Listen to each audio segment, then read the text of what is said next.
Shalom everyone, we are in a very special interview here in Jerusalem, thanks to our friends at the Friends of Zion Museum that allowed us to use this amazing facility, and let you guys introduce yourselves. Taigwe, Lakakasika Mahura, Naboria, Takatais, Borika, and Arawaka Taíno. Good day, my name is Chief Joseph Riverwind. I'm of the Arawak Taíno tribe of Puerto Rico. Thank you for having us here. Shio ganitila yelene ekwani unole dakodoa jijalagi ganuseda. Hello, my name is Dr. Laralyn Riverwind, and I'm the ambassador of the Georgia tribe of Eastern Cherokee. That's absolutely amazing, because the connection between Jews to this land dates back thousands of years. Abraham, Isaac, Jacob, and it's just amazing to sit with indigenous people here in the capital of Israel and to talk about exactly that. The enemies of Israel are trying to separate the connection between Jews to the land of Israel. What is your response to that? Well, in Native history, you see the same thing that has happened, where oftentimes colonial or conquistador power would come in, and the first thing they do is they would change our names to remove that title to the land of our ancestors. And oftentimes, many of the tribes have been removed from our ancestral homelands, displaced to other places where they weren't welcomed or known. But yet, the story of the Jewish people returning to their ancestral homeland, returning to your sacred places, many of our tribes will never be able to have that. Our sacred places are destroyed, or they're gone, or they're underwater, or it's just impossible that we'll ever regain that back. So your story is a story of hope for many First Nations people, and we've actually seen that as goes Israel goes the world. And with this story of your return to your ancestral homeland, we're also slowly starting to see back home tribes getting land back, and resources back, and things back that once we thought was impossible. So We also see that you have cousins and brothers who came from Abraham also. However, the title of the land, the deed of the land, was passed down very clearly from Abraham to Isaac, from Isaac to Jacob, whose name was also Israel. And so our people also have cousin tribes that sometimes push against each other in borders many years ago. But the land of Israel was given to the man named Israel, and the Jewish people of Judea, have a title that goes back thousands of years and is written in the sacred book that has been passed to many people throughout the world. So it is a very public record that anybody can examine. And everybody's indigenous to somewhere. Everybody has an indigenous homeland. Why is it that the Jewish people cannot have their indigenous homeland that's literally written in the ground? It's the earth itself is coming up with all sorts of historical artifacts and things that prove the indigeneity of the Jewish people to here. So to hear people calling your people colonizers or settlers of your own homeland, I can't wrap my mind around it. Part of the definition of indigeneity is that a people group was birthed in that land. And what ties all of the Jewish people back, when you go far enough back in the history of the Jewish people, is the land being in Jerusalem, in Israel, in Jerusalem, in Judea and Samaria. And when you see that connection, Jewish people all around the world who've been scattered to different nations tie back to Abraham, Isaac, and Jacob being here in the land. And just because the pagan Roman conquistadors came and changed Judea to Palestine, Syria, Palestina, that doesn't negate your indigenous claim to the land at all. That was their policy. And anyone claiming to be a descendant of Philistines, well, they would be Greeks. Because the Philistines were Greek mariners. They weren't Arabs, they weren't Middle Easterners. They were from the Greek Isles. Yeah, a lot of people actually say that Palestinians are the descendants of the Philistines in the Bible, and trying to kind of still, build their identity on the Philistines' identity. But the Philistines, as we know, they have nothing to do with modern day Palestinians. The modern day Palestinians have came to the land of Israel from neighboring countries, and you can very easily prove that with their family names. Indigenous people around the world oftentimes don't need to prove their indigeneity or to prove where they're coming from, but the story is very different with Jewish people. We're oftentimes questioned, even though we have a history dating back, more than 3,000 years. Why only the Jews need to prove that they're indigenous to the land of Israel? Let me encourage you, as a mixed blood, I understand the need to have to prove indigeneity. And the Jewish people, because you've been scattered throughout the diaspora, throughout the world, among the nations, you have a mixed heritage. Once somebody's heritage is mixed, there is a complicating factor.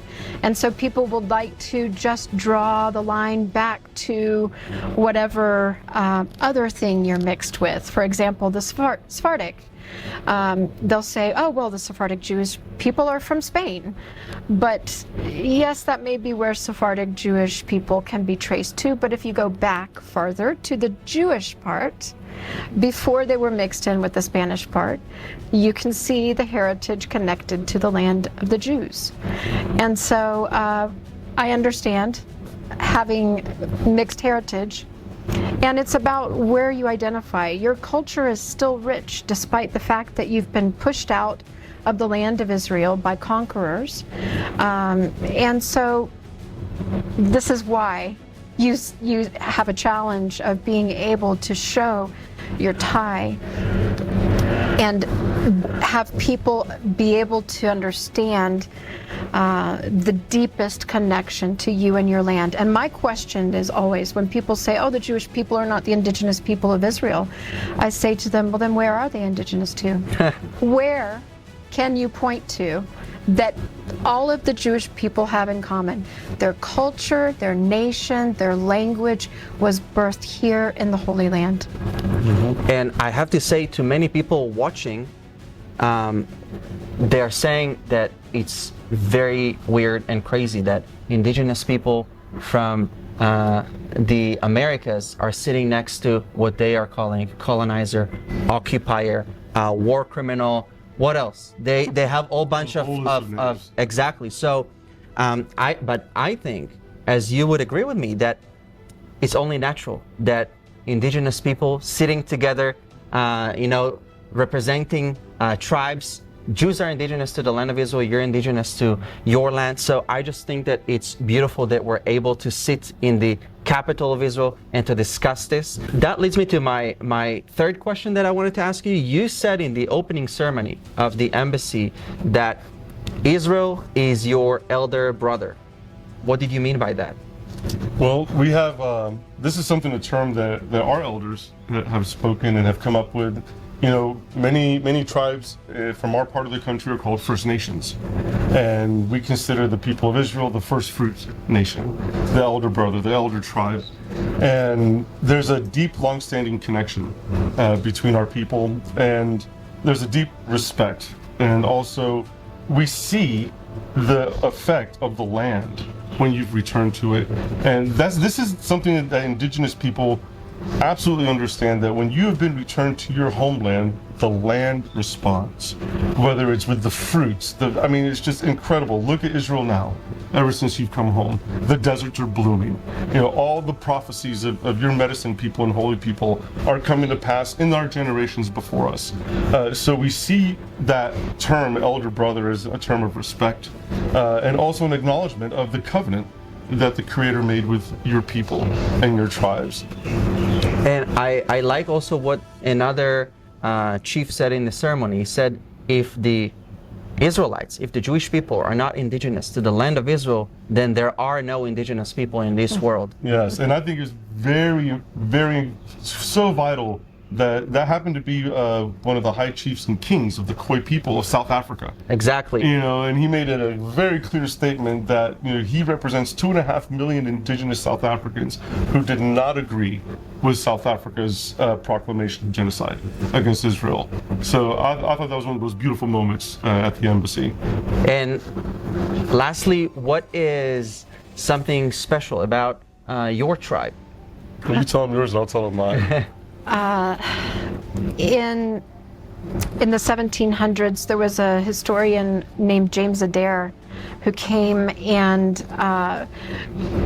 began to investigate my people and made 26 different arguments about the similarities between the Cherokee people and the Jewish people.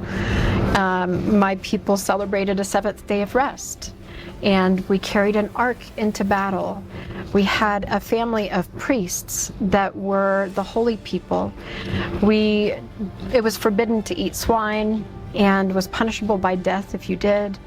There were 7 different feasts throughout the year, one of which people who had been exiled would be allowed to return into the community.